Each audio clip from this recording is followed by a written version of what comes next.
Movie की शुरुआत एक खूबसूरत आइलैंड से होती है। काफ़ी साल पहले जब डायनासोर ज्वालामुखी व जलवायु परिवर्तन के कारण ज़्यादातर मर गए होते हैं, पर कुछ अब भी बचे होते हैं और वह अब ज़मीन के नीचे रह रहे होते हैं या किसी आइलैंड या समुद्री इलाकों में रहते हैं।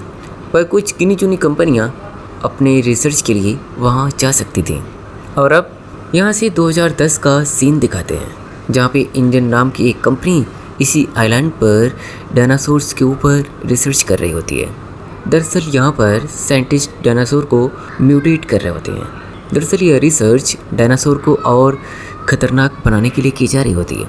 लेकिन एक दिन तभी एक कर्मचारी की एक छोटी सी लापरवाही से वहाँ पर सब कुछ बर्बाद हो जाता है।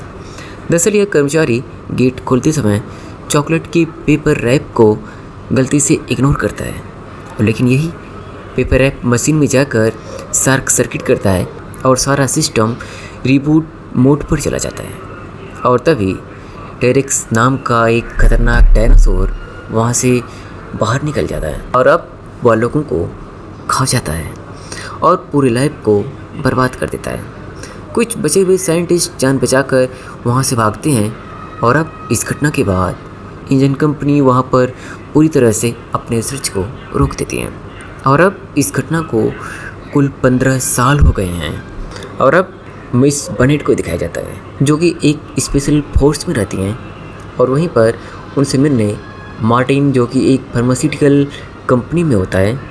दरअसल यह फार्मास्यूटिकल कंपनी दिल की बीमारियों का इलाज ढूंढ रही होती है। दरअसल हार्ट अटैक के बढ़ते हुए खतरे को देखते हुए पार्कर कंपनी रिसर्च कर रही होती है।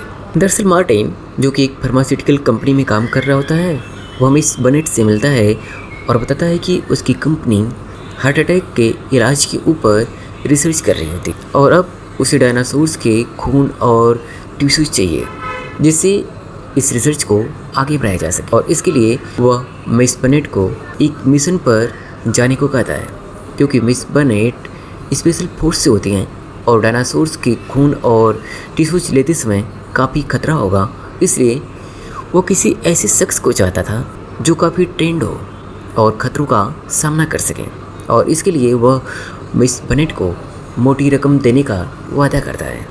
अब यहाँ से मार्टिन मिस बनेट को अपने साथ लेकर डॉक्टर हेनरी लुइस से मिलाता है, जो कि डायनासोर के बारे में काफ़ी जानकार होता है और उसे भी मिशन पर जाने को कहता है, क्योंकि डॉक्टर हेनरी लुइस काफ़ी जानकार होता है। दरअसल इस मिशन में 3 बड़े प्रजाति के डायनासोर्स का सैंपल चाहिए और वो भी जिंदा डायनासोर्स के टिश्यूज व खून चाहिए, क्योंकि मरने के कुछ ही समय बाद खून से ऑक्सीजन निकल जाता है और खून पीला हो जाता है। अब इस मिशन के खतरे को देखते हुए मिस बनेट अपने 2 दोस्तों को और शामिल करती है। अब यहाँ से मिशन के लिए 7 लोगों की टीम रवाना होती है। मिशन पर जाते समय अब नक्शे में देखकर उन्होंने पता लगाया कि पानी के डायनासोर इसी आइलैंड में काफ़ी ज़्यादा मिलते हैं और इसीलिए इस आइलैंड पर लोगों का आना भी मना है। और यहीं 17 साल पहले रिसर्च करने वाली इंडियन कंपनी भी आई थी और उस एक घटना के बाद सब कुछ बर्बाद हो गया होता है। यहाँ अब टीम आराम से अपने मिशन पर आगे बढ़ने लगते हैं। अब सीन चेंज होता है और दूसरी जगह इसी आइलैंड के दूसरे छोर पर एक छोटी बच्ची, उसके भाई और उसकी डैड को दिखाया जाता है, जो कि समुद्र में घूम रहे होते हैं। लेकिन तभी उनकी जहाज़ से कुछ टकराता है, कुछ ऐसा अजीब और बड़ा सा जीव, जिससे उनकी नाव हिलने लगती है और देखते ही देखते वह देखते हैं कि उनकी शिप से ढेर सारे डायनासोर्स टकराने लगते हैं और उनकी शिप डूबने लगती हैं।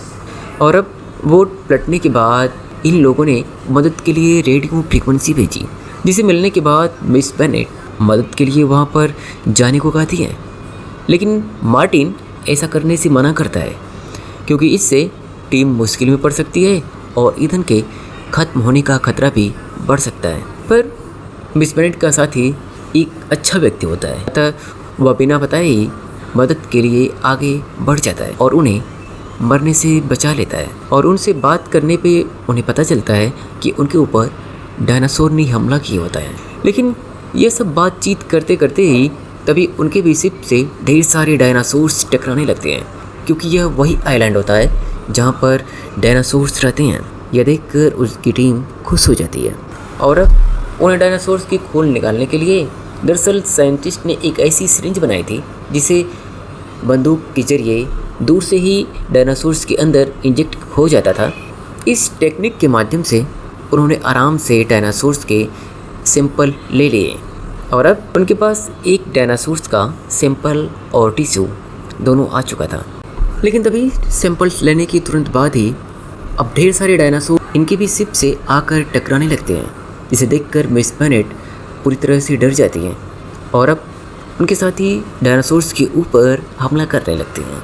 लेकिन तभी डायनासोर उनके साथी को पकड़कर खा जाते हैं और जोरदार टक्कर से टेरेसा उस जहाज़ से गिर जाती है और जिसे बचाने के लिए उसके पिता पानी में कूद जाते हैं और टेरेसा को किसी तरह से बचाकर आइलैंड पर लेकर चले जाते हैं। इधर दूसरी तरफ जोया का साथी अब अकेला ही शिप को चला रहा होता है, लेकिन किसी तरह से वह आइलैंड के पास शिप के साथ पहुंचता है। लेकिन तभी उसकी शिप पहाड़ से टकराकर बुरी तरह से टूट जाती है। हालांकि लोगों की जान बच जाती है, अतः अब जाने के लिए उनके पास कोई रास्ता नहीं होता। लेकिन तभी जोया, जो कि टीम लीडर होती है, वह बताती है कि उसको इस बात का अंदाज़ा था, इसलिए उसने बैकअप के रूप में कल सुबह तक हम लोगों को रिसीव करने के लिए हेलीकॉप्टर को भी मंगा रखा है और वह हेलीकॉप्टर हमें कल लेने आएगा और अब हमें अपने काम को अंजाम देने के लिए आज का ही दिन है। ये सुनकर उसके साथ ही कुछ संभलते हैं और खुश होते हैं। उधर दूसरी तरफ टेरेसा व उसकी फैमिली को दिखाया जाता है, जो कि इसी आइलैंड पर एक दूसरी तरफ फंसे हुए होते हैं। अब जोया व उसकी टीम 2 और डायनासोर्स के खून व टिश्यू निकालने के लिए जल्द से जल्द इस जंगल में जाने का प्लान करती है, क्योंकि यह जंगल सचमुच बहुत ही खतरनाक था।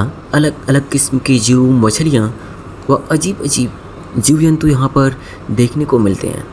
लेकिन तभी ढूंढते ढूंढते उन्हें एक बड़ा सा मैदान मिलता है और उसी मैदान पर वह एक अजीबोगरीब दृश्य देखते हैं, जहाँ पर बहुत ही बड़े बड़े डायनासोर दिखते हैं जो ज़मीन पर चल रहे होते हैं और घास फूस खा रहे होते हैं। अब जोया व उसकी टीम इनके भी सैंपल ले लेती है और इस तरह से अब 2 डायनासोर्स का खून व टिश्यू उनकी टीम को मिल चुका होता है और अब सिर्फ उन्हें उड़ने वाले डायनासोर्स का खून व टिश्यू रिसर्च के लिए चाहिए।